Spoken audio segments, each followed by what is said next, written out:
हाँ, अस्सलाम वालेकुम रहमतुल्लाहि वबरकातुह। दोस्तों, जैसा कि जानते हैं आप लोग कि 25 जुलाई को सुप्रीम कोर्ट ऑफ इंडिया की हीरा ग्रुप ऑफ कंपनीज़ के सिलसिले में हियरिंग थी, लेकिन किसी मामले की वजह से 2 दिन वो तारीख़ आगे बढ़ गई और 27 जुलाई को इसकी समाअत हुई।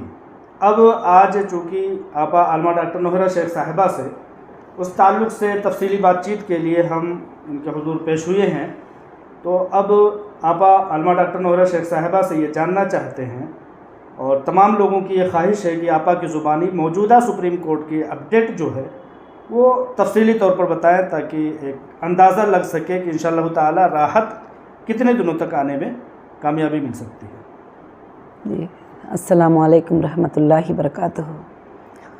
अल्हम्दुलिल्लाह, अल्लाह का बहुत बड़ा एहसान था कि माशाअल्लाह जो 28 मार्च का जो आर्डर था जी, सुप्रीम कोर्ट का, उसमें जो जज साहब ने कहा था कि ये सुप्रीम कोर्ट ने कभी डिमांड नहीं किया है कि ये तुम जमा करो, मगर ख़ुद मैंने ऑफ़र किया था कि ये सारे चीज़ों से बहुत जल्द हमारे लोग निकलना है, हमको तकलीफ़ों से ये मिलना है, आसानी मिलना है, और हमको और हमारे मेंबर को और सारी कंपनी के लिए। तो मैंने सिक्योरिटी डिपॉज़िट का वादा किया था सुप्रीम कोर्ट में। तो अल्हम्दुलिल्लाह, अल्लाह का बहुत बड़ा फ़ज़ल है कि वो 28 मार्च को जो आर्डर हुआ था उस पर एक अल्हम्दुलिल्लाह जो भी बायर आते हैं और इसकी जो भी पेमेंट है वो जमा करते हैं, तो फिर उसके बाद जो है जज साहब जो है उसके ऊपर स्टेप लेंगे। तो काफ़ी बायर जो है अलग अलग तरीक़े से आते रहे, मगर अल्हम्दुलिल्लाह जो है अभी एक बायर थे जो उन्होंने ख़ुद एप्लीकेशन सुप्रीम कोर्ट में लगाया है एक कंपनी की तरफ से। तो अल्हम्दुलिल्लाह 25 को वही सुनवाई हुई थी। उसमें ज़्यादातर हमारा कुछ आर्ग्यूमेंट नहीं था, बायर का और सुप्रीम कोर्ट का था कि बायर के तरफ से जो है सुप्रीम कोर्ट को कि डायरेक्शन किस तरह की हैं और किस तरह से करना चाहिए। तो फिर बायर ने जो है उसके डायरेक्शंस लिए हैं सुप्रीम कोर्ट से। 25, 27 दो भी एक ही अपडेट था। तो अल्हम्दुलिल्लाह जो है उसके डायरेक्शन लिए हैं और लेकर जो है इंशाअल्लाह सुप्रीम कोर्ट ने कहा है कि अभी 15 डेज़ के अंदर जो है वो प्रोसीजर जो है वो इस तरह से कंप्लीट किया जाए, और टोटल गाइडेंस किया गया है। कुछ बैंक के डिटेल्स वगैरह सब जो है बायर्स ने उधर पर जमा किए हैं अल्हम्दुलिल्लाह। जी, तो आपा जैसे आपने कहा कि ये हमारी ख्वाहिश थी कि हम सिक्योरिटी डिपॉजिट जमा करें जी, लेकिन उस चीज़ को लोग चूँकि अपने अपने मफाद के हिसाब से लोग प्रेजेंट करते हैं और पेश करते हुए ये बताते हैं कि ये पैसा फ़लाँ का है, ये पैसा फ़लाँ का है, जबकि ये चीज़ समझ से बाहर है कि सुप्रीम कोर्ट ऑफ इंडिया के सामने किसी भी तरह की कोई बहुत ज़्यादा कैटेगरी नहीं है। वो कैटेगरी को लेकर के क्या करेगा, कौन कंप्लेनर है, कौन नॉन कंप्लेनर है, कौन कंटिन्यू वाला है, कौन तसलसल वाला है, वो इतने सारी कैटेगरी को नहीं रखेगा। तो इससे जो समझ में आता है वो ये आता है कि ये तमाम जो डिपॉज़िट किए जा रहे हैं ये तमाम इन्वेस्टर्स के लिए होंगे, और आपकी मंशा भी है और ख्वाहिश भी है, जैसा कि आपने कहा कि ये पैसे आपने खुद वहाँ पर जमा कराने के लिए कहे हैं। तो मेरे ख्याल से तमाम लोगों के लिए होंगे। जी, सबसे पहले ये बात है कि आज तक कहीं भी कंपनी ना बैंक को 1 रुपया कर्जा है और ना कस्टमर के तरफ से किसी का थ्रू वेरिफिकेशन हुआ है, और ये पैसा सिर्फ कंप्लेंटर नॉन कंप्लेंटर करके कहाँ भी नहीं है, किसी के लिए भी स्पेसिफिक नहीं है कि फ़लाने लोगों के लिए ये पैसा जमा किया जा रहा है। ये पैसा जज साहब ने ये कहा है कि इन्वेस्टर की हिफाजत के लिए और मेंबर की हिफाजत के लिए, हम इंटरेस्ट है इन्वेस्टर की हिफाजत। तो जब कंपनी ने कहा है कि ये सोर्सेस हैं, यहाँ पर कंपनी ने पैसे लगाया था और इस सोर्सेस को सेल करके जो है कंपनी वहाँ पर जमा करेगी, तो उस बात को जो है वो कबूल किया गया सुप्रीम कोर्ट में, और उसके वेरिफिकेशन हुए, उसके स्क्रूटनी हुए, और उसका डिमार्केशन हुआ, बहुत सारे चीज़ें होकर जो है उस लैंड को कबूल किया गया। अब उसको सेल करके जमा करने का जो है वहाँ पर बहस हुई है, तो और उसका वादा है। तो इसमें से हर वो मेंबर का भी हिस्सा है, ऐसा नहीं है कि इनका ही है करके उनका ही है करके। अगर जो लोग कंप्लेंटर कहते हैं जो जमा करे हैं, उनमें से अगर 1 करोड़ के भी प्रूफ नहीं निकलेंगे तो पैसा टोटल कंपनी को आएगा वापस।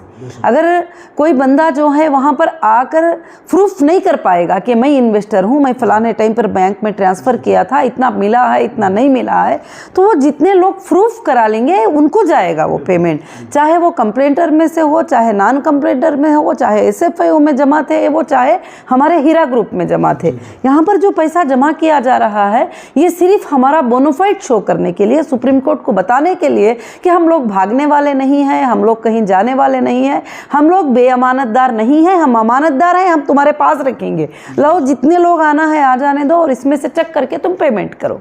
और हमको कॉन्फिडेंटली मालूम है कि कितने लोगों को देना है, कितने लोगों को नहीं देना है, तो मगर इसीलिए वो सुप्रीम कोर्ट में जमा किया जा रहा है। ऐसा नहीं है कि पूरे मुद्दे के लिए जमा किया जा रहा है, ऐसा नहीं है कि सुप्रीम कोर्ट में किसी के लिए स्पेसिफिक कर दिया है कि उनके लिए जमा किया जा रहा है। ये इन्वेस्टर के लिए पेमेंट जो है, जो भी कंपनी के इन्वेस्टर थे उनको रीपेमेंट करने के लिए एक डिपॉजिट की जा रही है। और अभी इस बार के एफिडेविट में हमने क्लियरली मांगा है कि जो हमारे साथ थे उनके लिए भी हिस्सा चाहिए और जो ना साथ थे उनके लिए भी, जो आप एजेंसी को देना चाहते हैं उनके लिए भी है, क्लियरली मेंशन किया है इस बार। जी, ये एक ऑलमोस्ट जो सारे पैसे जमा हो जाएंगे, जैसे कि अभी ये खबर निकल करके आ रही है कि 400 करोड़ रुपए का आपने DD जमा कर दिया था जी, मुख्तलिफ तरीके से, उसमें कोई भी आगे पीछे मामला होगा जी, आपकी तरफ से वो 400 करोड़ रुपए की तैयारी है, तैयारी मतलब जमा कर दिए, आज मान लीजिए जमा हो गया जी, तो अब उस पर जो कार्रवाइयाँ होने वाली हैं तो वो किस तरह की कार्रवाइयाँ, मिसाल के तौर पर सुप्रीम कोर्ट कहता है ठीक है अब इसको तकसीम करना शुरू कर दो, तो ये एक सवाल बना हुआ है कि इन पैसों का फिर क्या किया जाएगा, क्या मतलब आपको बोला जाएगा कि ठीक है अब इसको आप देना शुरू कर दें या एजेंसी देना शुरू करेगी, ये क्या कुछ मतलब सवाल इसमें ऐसा उठ रहा है कि इन पैसों का क्या कुछ किया जाएगा? देखिए, सुप्रीम कोर्ट कमेटी बिठाएगी और सुप्रीम कोर्ट डिसाइड करेगा कि किस तरह से दिया जाएगा और क्या करेंगे, और इंशाल्लाह जजमेंट आएगा तो जजमेंट में सब कुछ क्लियर मेंशन होगा। और आज तक जो है मेरे ख्याल से कोई ऐसी कंपनी नहीं होगी कि वापस आने के बाद जो है 9,000 से ज़्यादा लोगों को पेमेंट करके सुप्रीम कोर्ट को उसका RTGS ट्रांसफ़र के डिटेल सबमिट की हो और हज़ारों के लोगों को गोल्ड का सेटलमेंट के डिटेल्स सबमिट की हो। अब बाहर की जो बातें होते हैं उसका जवाब तो मेरे ख्याल से मुझे नहीं लगता कि मुनासिब तरीक़े से हम देना चाहिए और ज़रूरी भी नहीं है। मैं ज़रूरी नहीं समझती हूँ कि वक्त और हालात आगे की बातों का सब जवाब दे देंगे बस इंशाल्लाह। आपके ज़ुबान से एक लफ्ज़ निकला कि 10,000 के लगभग लोगों को अभी तक अमाउंट जा चुका जी है जी जी गोल्ड सेटलमेंट। जी जी ये तादाद हम लोगों के सामने अभी नहीं थी, ये चीज़ आई है जी, तो बहुत खुशी हो रही है कि एक उस कंपनी के आने के बाद में आप सब जानते हैं कि कई लोगों को जो है जो ज़रूरतमंद थे और पार्शल विड्रॉल और नॉन पार्शल विड्रॉल और जो लोग इमरजेंसी में थे, जो लोग तकलीफ़ों में थे, उन सबको जो है हमने क्लियर किया है कंपनी के थ्रू। कंपनी की अकाउंट से RTGS करके सुप्रीम कोर्ट को बैंक का डिटेल सबमिट किया है कि हमने ये काम किया है करके बोल के। जी जी, सराहा भी है। और दूसरी बात जो है कि कंपनी ने ये काम किया है और वो पेमेंट के सोर्सेस कहाँ से आए थे और किस अकाउंटों में थे वो भी हमने सबमिट किया है और कितने हमने ट्रांसफ़र किया है ये भी जमा किया है। और आज तक भी कंपनी सुप्रीम कोर्ट ने जो भी ऑर्डर किया है वो सारे टर्म्स को कंप्लीट किया है। कभी भी जो है ये नहीं कहा है कि हम ये नहीं करेंगे, हम वो नहीं करेंगे। अब भी इंशाल्लाह यहाँ पर मसला कंपनी का नहीं है, एक बैयर का है और वो जो बैयर हैं अल्हम्दुलिल्लाह वो आए हैं अल्लाह के फजल से, इंशाल्लाह वो भी कंप्लीट होगा। और उन्होंने भी काफ़ी एक बड़ा ह्यूज अमाउंट बैंक का बैलेंस जो है कंपनी को शो किया है कि हमारे बैंक में बैलेंस पड़ा हुआ है। और अल्हम्दुलिल्लाह आपको जब भी चाहिए हम लोग जो है DD के लिए ये तैयार ही, हमको कुछ वक्त चाहिए कि और भी डायरेक्टर्स के वगैरह जो भी है साइन के वगैरह प्रॉब्लम और क्लियर डायरेक्शन किस तरह से हम लोग RTGS करें, किस तरह से DD बनाएं, इस तरह पे जो है बहस हुई थी क्योंकि ये सुप्रीम कोर्ट है और वहाँ पर एक फाइनल जजमेंट होता है तो उसमें क्लियरली मेंशन किया जाएगा और उसमें सारे लोगों का प्रोटेक्शन सोचा जाएगा, उसमें हर इंसान की हिफाजत की बात की जाएगी इंशाल्लाह। हमें उम्मीद है हमारे देश की सुप्रीम कोर्ट पर और हमारे देश के न्यायालय पर और हमारे तमाम लीगल जो भी ये हैं उसके ऊपर कि इंशाल्लाह सबके लिए इंसाफ की बात होगी। जी पापा, इन सब मामलात में कुल एक तादाद एक तरफ हो जाती है जो कंप्लेनर है, नॉन कंप्लेनर जो भी है, मतलब A to Z, उसमें एक मतलब ऐसे लोग आते हैं जो आपके कंधे से कंधा मिलाने वाले, कंटिन्यू वाले जी, उनका ये कहना है कि आप ज़रा एक बार हम लोगों को इस तरह से खुश कर दें आप, तो मतलब ईदी तो कम से कम पहुंचा दें कि जी, हम लोगों का ऐसा क्या मतलब जी जी, ऐसी बात नहीं है कि ये पहुंचा दें वो पहुंचा दें। जहाँ तक जो लोग अप्रोच होते हैं, जहाँ पर ज़रूरतमंद होते हैं, कंपनी उनको नॉर्मली भी ख्याल रखती है। ऐसा नहीं कि वो IBG मेंबर ही हो वगैरह सब कुछ भी। मगर अब जो कंपनी के जो हालात जो कंपनी फेस कर रही है, तो उसको सारे हमारे मेंबर्स जानते हैं, सारे हमारे मेंबर्स जानते हैं इस चीज़ के लिए। तो इंशाअल्लाह अब कुछ दिनों की ही बात है कि इंशाअल्लाह जब ये मामला क्लियर हो जाएगा तो अल्लाह के फजल व करम से जो भी हमारे साथ कंटिन्यू है, और वो इंशाअल्लाह हमेशा के लिए अल्लाह के फजल से खुश रहेंगे इंशाअल्लाह। और दूसरी बात क्या है कि जब कंपनी पूरा मामले में क्लियर हो जाएगी तो उसके लिए उनके लिए कोई भी कमी पेशी की बात इंशाअल्लाह नहीं रहेगी। और सबसे ज़्यादा जो है अभी कंपनी फेस कर रही है, जो भी हालात को फेस कर रही है वो कंपनी फेस कर रही है, कंपनी की CEO पे फेस कर रही है। हर हालात के लिए अगर एक जगह भी जो है हम लोग पीछे हो जाएंगे कि चलो अब ये फाइट हम कर नहीं पाएंगे, तो फिर सारे लोग पीछे होना पड़ता है। तो आज तक भी कंपनी जो है हमेशा के लिए जो है आगे जाकर जो है उनके ही लिए फाइट कर रही है, जो हमारे साथ खड़े हैं इंशाल्लाह। जी, दरमियान में आपका मैंने एक मशवरा के तौर पर कंपनी को एक अपडेट देने की कोशिश की थी कि वो लोग जो HDG में जी, शामिल होना चाहें अपनी खुशी से, ख्वाहिश से, जी, उनको क्यों ना शामिल कर लिया जाए HDG में। वो रहना चाहेंगे तो रहेंगे, अगर वो विड्रॉल करके निकल जाना चाहेंगे तो वो निकल जाएंगे। ऐसे लोगों के लिए क्या देखिए अपडेट है, जी, क्या? बिल्कुल क्या है कि HDG जो हीरा डिजिटल गोल्ड कॉइन है वो एक एक्सचेंज प्लेटफॉर्म ट्रेडिंग है। उस पर काफ़ी लोग आ रहे हैं, ट्रेड कर रहे हैं, और काफ़ी लोग परचेस कर रहे हैं, काफ़ी लोग सेल कर रहे हैं। वो क्या है, वो अपने हिसाब से कर रहे हैं, जो भी करना है। तो अब इसमें हम अपने जो स्कीम्स थे उस तरह से इसको रन नहीं कर पाएंगे, क्योंकि इसको सारी पब्लिक ख़रीदती है और सारी पब्लिक जो है अल्हम्दुलिल्लाह सेल करती है अल्लाह के फजल से। आइंदा के दिनों में हमारे लोग कोई इंटरेस्टेड हो जाएंगे और कहेंगे कि हमारे पेमेंट के बदले में हमें एक कॉइन ट्रांसफ़र कर दो। आइंदा के दिनों का मतलब कितने दिन बाद? मतलब कभी भी हमारे मेंबर्स के तकाजे के ऊपर होगा।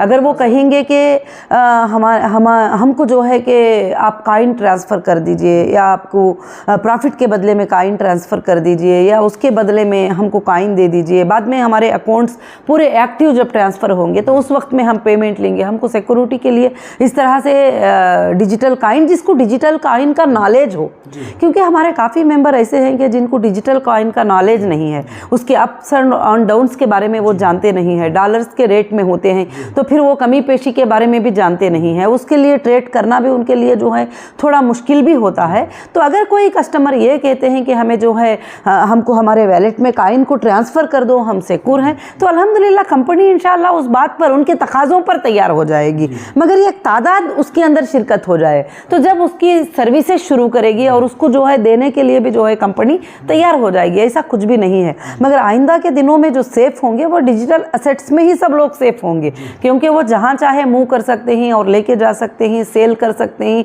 और रख सकते हैं। और इंशाअल्लाह आइंदा के दिनों में जो है हीरा ग्रुप जो है 1800 ज्वेलर से जो है एसोसिएट हो रही है, जो कि हीरा ग्रुप के डिजिटल कॉइन जिसके भी अकाउंट में होंगे, जिसके भी वैलेट में होंगे, इंशाल्लाह वो हर ज्वेलर में जाकर फिजिकल ज्वेलरी ले सकते हैं, ज्वेलरी को परचेस कर सकते हैं और कुछ भी कर सकते हैं। इंशाल्लाह इस तरह के काफ़ी प्लान जो है कंपनी कर रही है और खामोश भी नहीं है। और आइंदा के दिनों में इंशाल्लाह अल्लाह के फजल से जो है 1000% जो है ज़्यादा कंपनी आगे बढ़ेगी इंशाल्लाह। जी, HDG में जो शिरकत करना चाहे वो ऑफिस से अप्रोच ऑफिस से, और एक हम लोग इंशाल्लाह बहुत जल्द जो है एक लिंक लॉन्च करेंगे और उससे वो HDG को ऑनलाइन पे, अभी एग्जांपल अभी वो सोच रहे हैं कि थोड़ा कोर्ट का टाइम होने तक के लिए डिले हो जाएगा, चलो हमारे वैलेट में हमारे कॉइन आ जाएं और हम सेफ्टी समझते हैं, तो इंशाल्लाह फिर उसका सिस्टम जो है उनके तकाजे के ऊपर कंपनी स्टार्ट करेगी। जी बिल्कुल, तो बहुत लोगों का उनके तकाजे पर जो है कि कंपनी स्टार्ट हो जाएगी और इंशाल्लाह उनको देना भी स्टार्ट कर लेगी और अल्हम्दुलिल्लाह उनके आंखों के सामने उनका पैसा रहेगा।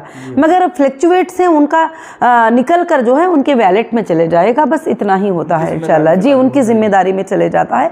जब भी वो पैसे लेना चाहते हैं, जब कंपनी अनाउंस करेगी उस वक्त में बाई करने का ऑप्शन भी जो है कंपनी ही रखेगी इंशाल्लाह। जी, बहुत दुरुस्त है माशाल्लाह, बहुत अच्छी बातचीत हुई। नेक्स्ट सुना है कि अगस्त 18 तारीख को है। जी जी इंशाल्लाह। इन सारी चीज़ों को मिला करके एक तसल्ली बख्श क्या पैगाम देना चाहती हैं, आखिरी पैगाम लोग सुनना चाहते हैं? अल्हम्दुलिल्लाह क्या है कि मैं ज़रूर से ज़रूर अल्लाह के फ़ज़ल से, मुझे अल्लाह की ज़ात से उम्मीद है कि सब के लिए इंशाल्लाह अगस्त 21 को जब ये कंप्लीट होंगे तो सबके लिए अल्हम्दुलिल्लाह खुशखबरी ही होगी और सबके लिए अच्छा ही होगा। और सब लोग ये समझते हैं कि ये डिले हो गया, फ़लाँ डिले हो गया, मगर उसके पीछे कंपनी जो है फ़ाइट कर ही रही है और कंपनी की सीईओ फ़ाइट कर ही रही है। हर टाइम जो है सुप्रीम कोर्ट को मैं अटेंड कर रही हूँ और मैं देखकर ख़ास कर से जो है कि फ़ॉलो हो रही हूँ। तो इंशाअल्लाह मुझे लगता है कि अल्लाह रब्बुल आलमीन बहुत जल्द जो है अपने रहमतों के दरवाज़े सबके लिए खोल देंगे इंशाअल्लाह। और मुझे अल्लाह की ज़ात से उम्मीद है कि इंशाअल्लाह उसके बाद कभी भी कोई तकलीफ़ इंशाअल्लाह किसी को भी नहीं आएगी और अल्लाह के रहम करम से। तो मैं अल्लाह से दुआ करती हूँ कि इंशाअल्लाह सबके लिए जो है कि भलाई ही हो और अच्छा ही हो और सबको जो है अच्छे से सोचेंगे ज़रूर से ज़रूर इंशाअल्लाह अच्छा होगा अल्लाह के फजल करम से इंशाअल्लाह। जी बहुत शुक्रिया, जज़ाकल्लाहु खैरन कसीरा। आपने लोगों को इत्मीनान दिलाने के लिए बहुत तफसीली बातचीत की, आपका बहुत बहुत शुक्रिया। जज़ाकल्लाहु खैर। अस्सलाम।